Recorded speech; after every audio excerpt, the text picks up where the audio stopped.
You might have heard our story last time about Neil Chesterton, a vet who specialises in lameness in dairy cows.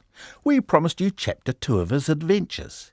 He and his family have had a few of those, including several years on 2 different assignments, first with the United Nations on the Pakistan-Afghanistan border, and later for a charity in Afghanistan helping farm animals, farmers and opium addicts.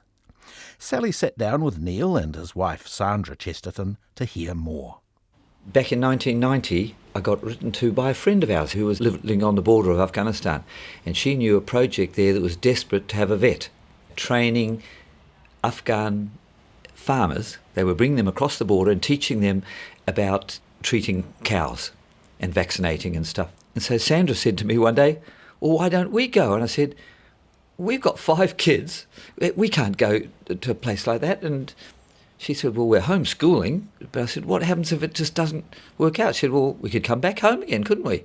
And so because of her enthusiasm, I'd been 17 years at the vet practice. Let's have a change. We packed them all up and went to Pakistan on the border for 3 years and trained young farmers about treating all things in cows. And Afghan vets did the theory stuff in another lesson. I ran a clinic. So the practical stuff. The practical stuff, you're right. We had 6 vets that went back into Afghanistan. I went with them just to set them up at the end of the 3-year training. And I said, one day I'd love to come here. And 10 years later, in the year 2000, Sandra and I and our 2 youngest boys, who were still at home, we went and lived inside Afghanistan, right up the north of Afghanistan near China, and lived there for 2 years. I got a job working with opium addicts. So I knew nothing about drugs, luckily, but I was in the office, and we had doctors and nurses went to villages helping the addicts. It's such a huge problem up there.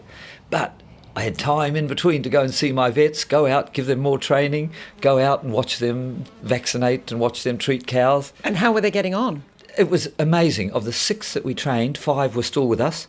They just so impressed me. You know, they were farmers and they were like, we call them paravets, not real vets, but paravets. You know. What sort of problems were they dealing with?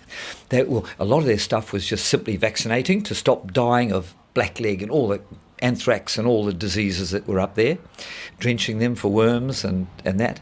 And then they had animals that were lame, but they had animals that were sick. You had an interesting time getting out of Afghanistan, didn't you? Because you were there at a very poignant time. 11th, yeah, we went over there in 2000, we went, and then September the 11th, 2001 happened. 9/11. 9/11. We were living right up near China, up that end. The interesting thing, we lived in the only province that the Taliban hasn't taken over. So in the year 2000, they were getting close to us. They were 50 kilometres away. So September the 11th came and every other Westerner got kicked out of, the Taliban kicked them all out of the rest of Afghanistan. Just we were there, not taken over by the Taliban yet. Yeah, most of them escaped via Russia or Yeah. Tajikistan, and through there. Their particular organisations helped them. We would have to go back through Pakistan, and normally once or twice a week there was a UN aeroplane that flew. They also took families. So we were thinking, well, when it's time to go, we'll just hop on the UN plane and fly back to Peshawar. However, the Taliban said, well, if we see a UN plane, we're going to shoot it down. So UN decided their insurance wasn't going to cover that. And then winter started coming on. So the only route out would be over the mountains. So that was the route we would have to take. The earlier the better. So we drove north and hired horses. And then we got horses and went on horseback over the mountains, which is nice adventure. We got over the border. There was tension about the Taliban in all that area, so that they said, just be secretly go. So we found a bus that was going and we headed off, sort of half hiding, and we got down the road and the bus broke down. So we were on the side of the road so everybody could see that these Westerners were there. There we were. But in the end, they got the bus going and we got back to Pakistan. Did you have to go in some sort of disguise? We dressed like locals anyway. He looks very local. He had a beard. I always wore beard and stuff there. Yeah. The boys spoke the local language quite well. Yeah. So, and they looked just like local people. The crazy thing was that I thought, Sandra, there's stuff I hadn't given money to some of the guys. I wanted to take some food for some others. And so I got a horseback over the mountains back in, and went and sort of finished off the project properly. Yeah, it was coming time for us to go anyway, but I didn't want to feel I've run away from it.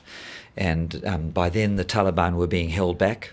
And one morning I woke up and saw big circles in the sky where the US planes were circling around and bombing the Taliban that were 50 kilometres away. You've travelled to many other places with your work, haven't you? Especially with the lameness work in cattle that you do. Sandra worked it out, 30 different countries. And you say you've learnt a lot from your overseas travels. What sort of things have you learnt? That there's many people who are employed in this job and hate it, but have to do it. In the vet job or in farming? In farming, yeah. And so a lot of the stuff we've learnt is about people and how to teach them, like Sandra said, teach them about cow behaviour. So instead of just looking and say these cows are stupid animals, we say no, they're not. You give them space and you watch what they do. And so it changed their job. We loved the people part.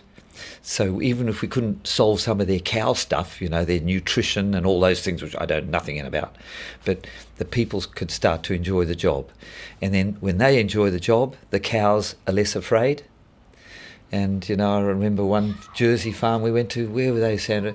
The cows were so afraid of people because of the way they used the gates and the way they shouted at them and they got angry with them. And, you know, so we could go and teach them, hey, just ease back on that.